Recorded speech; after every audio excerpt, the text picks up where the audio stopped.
Madison, uh, given what we've already uncovered here, there's a different set of questions I want to ask you now.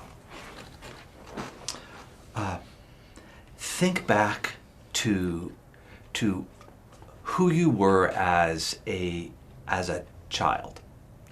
Maybe the first time you were a flower girl in a wedding, and you began to think, I want to get married, and I'm beginning to see myself as a grown up, as the bride, and as the mom, and like all that childhood and adolescent fantasy. What is it that from all those fantasies that you had as a child, what do you want in marriage? What are you hoping to have and to experience? Like in an ideal world? In an ideal world. I've always liked the idea of having someone to take care of me. Uh-huh. And maybe that stems from growing up on Disney princess movies, but I liked the idea of having like a big, strong protector and Okay. Someone who respected me and wanted to be with me and would help lead me spiritually. Someone who's handsome. Okay. Okay. Things like that. Good.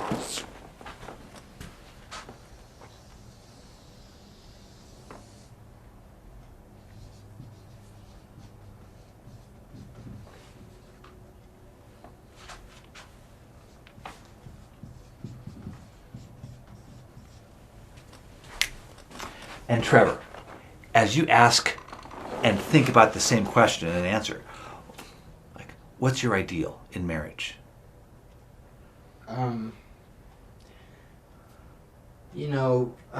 Somebody that will, I guess just listen to,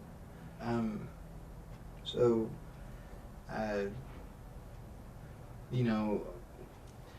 I guess, if I'm really honest, I wanted the exact opposite of what I grew up with. I really did. Like, I wanted, to be with somebody who didn't need to be taken care of, I guess. And, somebody who I could, trust to be able to take care of simple tasks, and somebody that would just listen and, and also, just, I guess, be there for me. Okay. Like, I'm hearing there. I want my fantasy was to have a partner that I could trust, that could be a player in the game with me, versus I'm hearing you react to my mom was not capable of being a mom to me or a husband to my dad. Yeah. Yeah.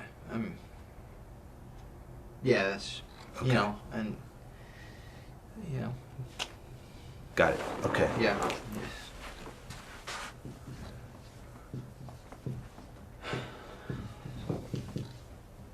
I'm going to say teammate and partner.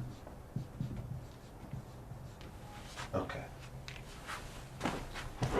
Now, in these ideas, do you want to add anything to these words in red? The protector and caretaker and teammate and partner.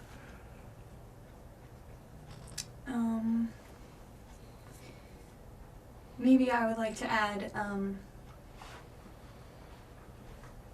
you already said it, but someone to listen. Okay. And, Like a friend? yeah, and give advice and, be a supporter. Okay. Do you want to be the listener or the one who is listened to, who listens to you? I guess both. Okay. I think. Okay. I guess I just want listening in the marriage, regardless of who gives it and receives it. It goes both ways. Listening and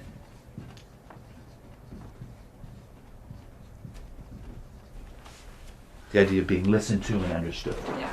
Okay. Now, you think about those words around our conflict and our mail and bills and all that. In counseling, like, that's what we're trying to make. Our goal here is not just to get you guys to fight less. Our goal is to create a level of intimacy and equality in this marriage that reflects all those fantasies that you both carry into this relationship. Okay, so it's not that we're going to judge our marriage by the fact that we didn't get in a knockdown, drag-out fight this week, but that this marriage reflected all the hopes and dreams that you've carried from childhood about what it's like to be in a family together. Okay, that this is this is a home, and in this home will emanate forth some of the qualities of being a Christian family. Fair? Got that? Now, if you have the worst day of your life, how would I know it? What's going to happen when you're in deep pain from a series of bad events? Everything goes wrong today.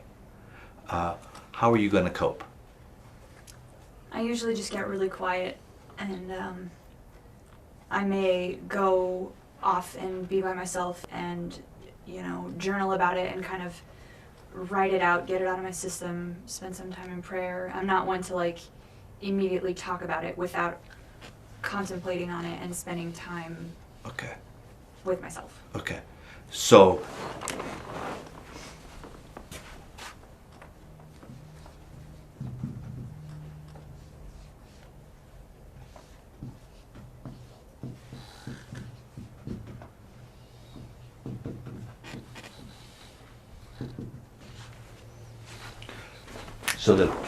the way that you're going to manage pain and conflict and difficulty and stress and just being overwhelmed with life is, I need quiet, I need calm, I need rest. Is that fair? Mm-hmm. Okay. And Trevor, what about you? When you when you're having a bad day, what's your pattern? What do you want to do? I just, I want to fix it. I want to fix it immediately. It drives me, I gotta have it solved. Okay. Just, and again, that's why we're here. This is, again, I want this solved, because, if I have a bad day, I, even with the bills, I wanted it. Wanted it fixed. I wanted it fixed. Uh-huh. And, the more and more, that she, shuts herself off, the more and more it pushes me to get it fixed, Okay.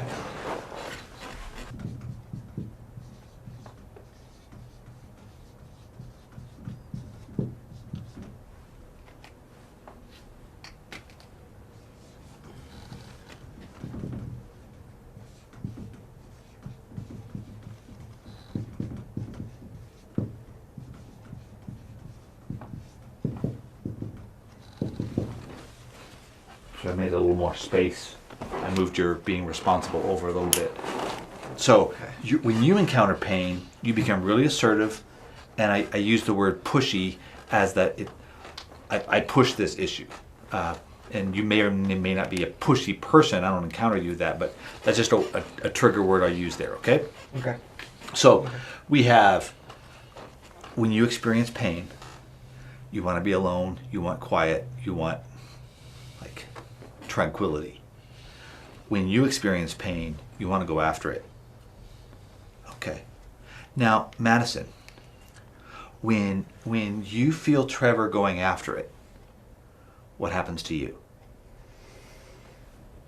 I immediately withdraw and shut down because it's so aggressive and forceful the way that he handles things. You know, if something goes wrong, we have to drop everything we're doing and immediately go and find a solution and fix it, like no matter what the cost. And that's not how I work. So when he comes home and sees the mail on the table, then it just turns into, why didn't you do this? We have to go to the post office right now, and I can't believe you didn't get this done. I thought I could rely on you. And it's very aggressive, and it just makes me afraid, first of all, that that I'm not even safe to respond.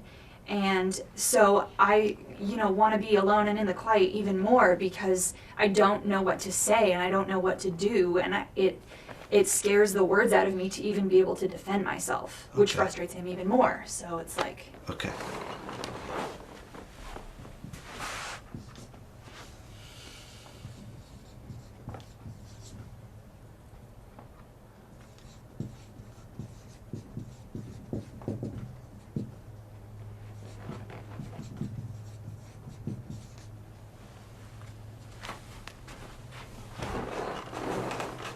So you encounter Trevor in his assertive role. You get scared. You become wordless, and afraid. yeah, I assume then that provokes a level of pain, a level of fear, a level of confusion, yeah, and that prompts you to feel more a need to be quiet, to be alone, to be withdrawn, to like just sort of envelop yourself in some kind of protective space. yeah. Okay.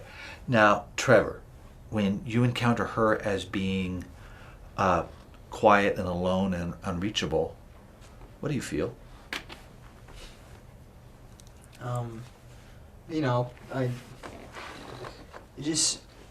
I feel like she just doesn't want to listen. No, and what is it that you feel in terms of the emotional word? Not I feel that she doesn't want to do something.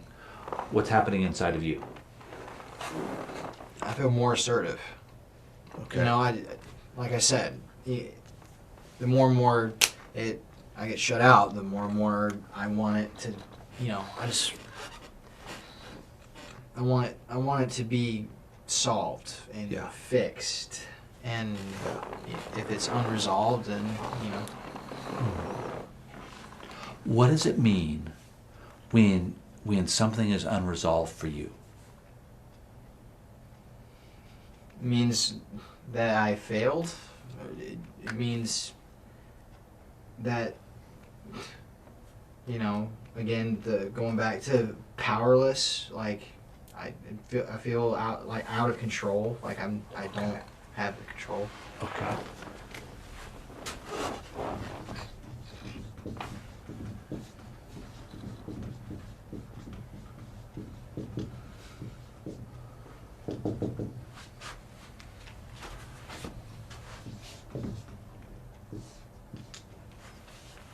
Okay. So, is that the pattern that we have? Feeling when you encounter pain, you get assertive. And then when you experience assertiveness coming from him, it prompts you to feel fear. And that fear is painful and scary, and that makes you want to withdraw. And then you see her withdrawing and you want to go after her. And when you go after her, because it's scary for you to have something just undone and undefined and floating out there. Yeah. That prompts you to become more and more assertive, and we just go faster and faster. Yeah. Okay.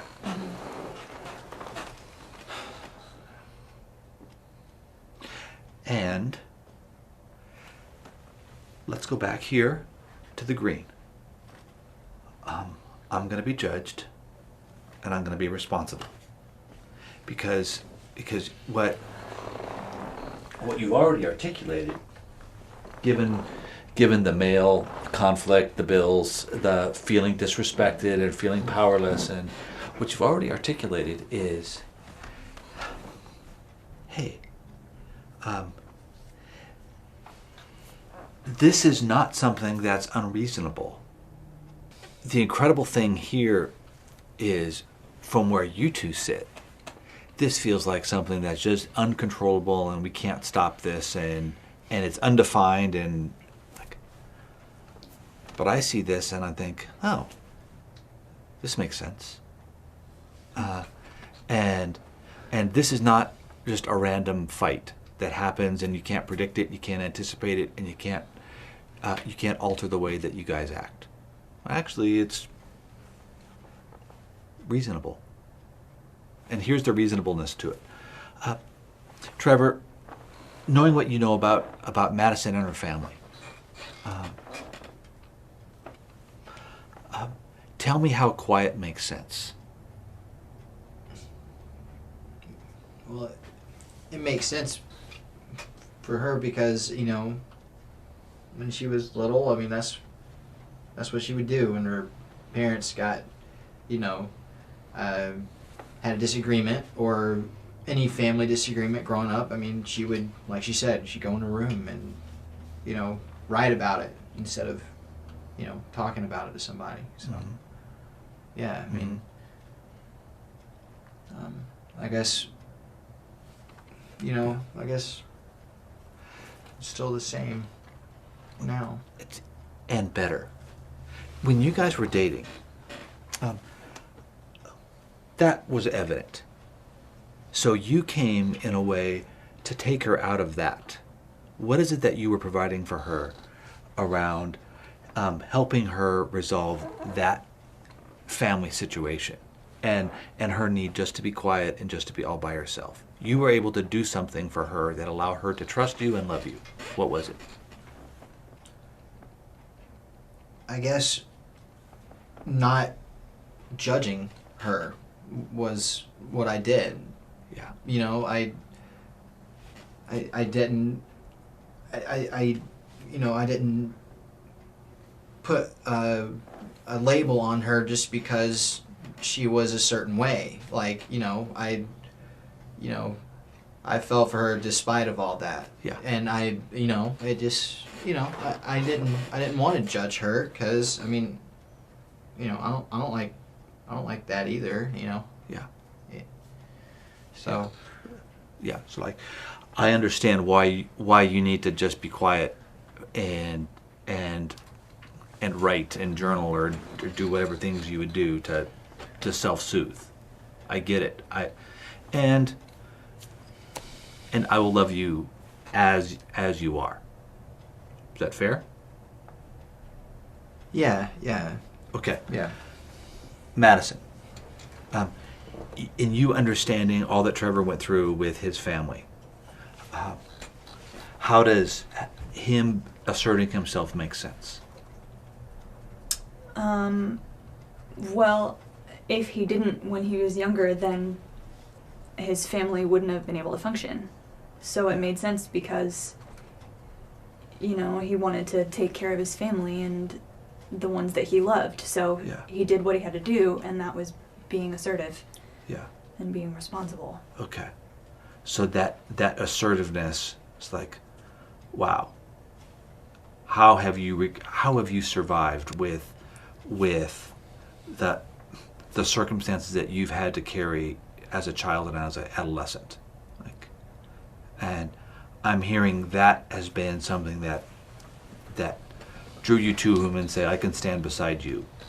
Yeah, Is that fair? I always appreciated that he was so responsible and mature in that way and ready Yeah. to step into a position of, I Yeah. guess, authority. Got it. Now look about like those things that I will stand with you, I will love you as part of that. Like, why did we get married in the first place? To be listeners, to be caretakers, to be protectors, to be teammates, to like that's what drew us together. Okay? Now,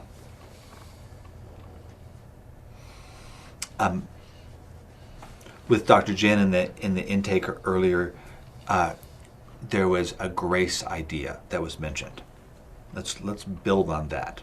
Let's talk about this concept of grace.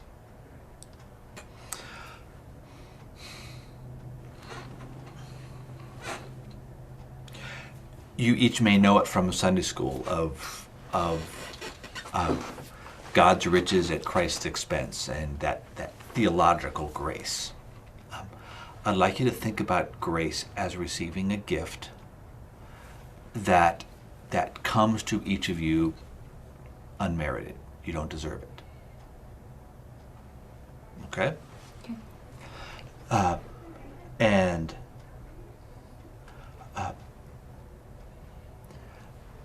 I'd like you to think for me just a minute about someone who gave you such a gift. Could be a family friend, a youth pastor, a coach. It could be a parent. Could be a roommate in college. Could be an aunt, an uncle, a grandparent. Someone did something for you. Period. Someone did something good for you. Madison, who comes to mind? One of my professors in my undergrad, he was a professor and an advisor, and there was a time when I was struggling financially, and I wasn't talking about it all that much, but I guess he heard of it somehow, and he just gave me a $200 gift card for a grocery store so that I could survive. And you paid him back the next month, didn't you? No, Were you supposed to? I don't think so, because it was a gift. Yeah. It was just a gift. Mm-hmm. Trevor, what about you?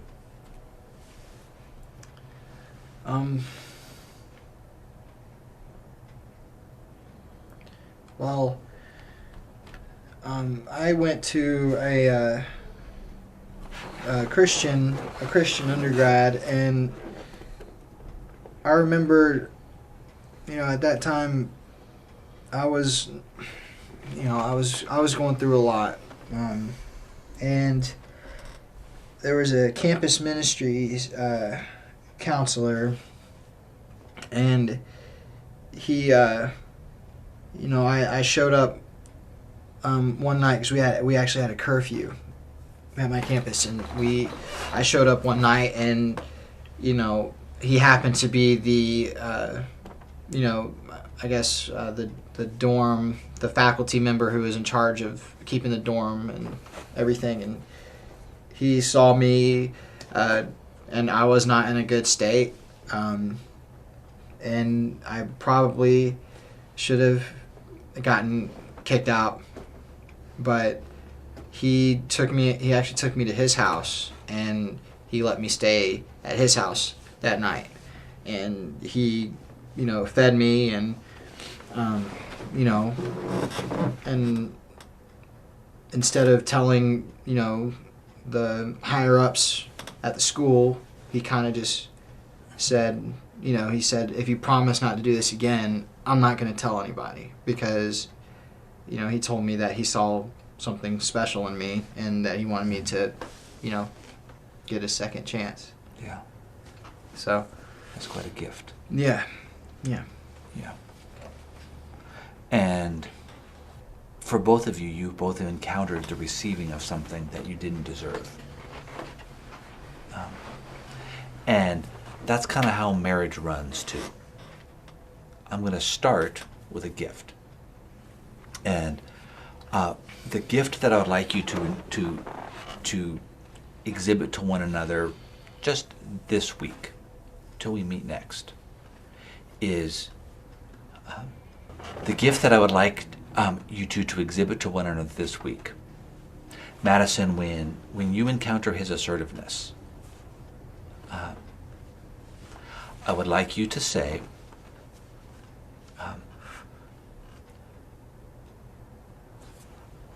you need right now to push this through to make you feel safe. Give me those words back. You need to push to make yourself feel safe. Yeah. Say those words to Trevor. You need to push right now to make yourself feel safe. I would like sometime in this week for you to say those words. Okay. You're going to give it to him as a gift. Trevor, sometime this week, I would like you to say, you need to be alone and to be quiet in order to feel safe. Say those back to me. You need to be alone and to be quiet in order to make yourself feel safe. Okay. Say them to Madison. You need to be alone and to be quiet in order to make yourself feel safe. This week, your task is to give that gift to each other just one time. And also the things that goes with it. It's kind of like when you you buy a remote control airplane for your kid. It also means you got to take your kid out to a field to allow him to play with the remote control airplane. So it's not like when you make those words, you need to be alone and quiet. That means you got to create the context where she is alone and she is quiet. And likewise, you got to create the context where, okay, what do we have to do for this problem to be resolved? Let's go back to the post office right now. Let's drive to the downtown central post office because the local post office is already closed. Like whatever it has to happen, like you're there. Whatever it has to happen for her to feel alone and safe and quiet, you're going to create it. Even if it means you being anxious for a couple of hours. You're a big boy, tough, deal with it. Okay? It's just one event. But it's an important one event. Is that fair? You got it? Yeah. Yeah. Okay.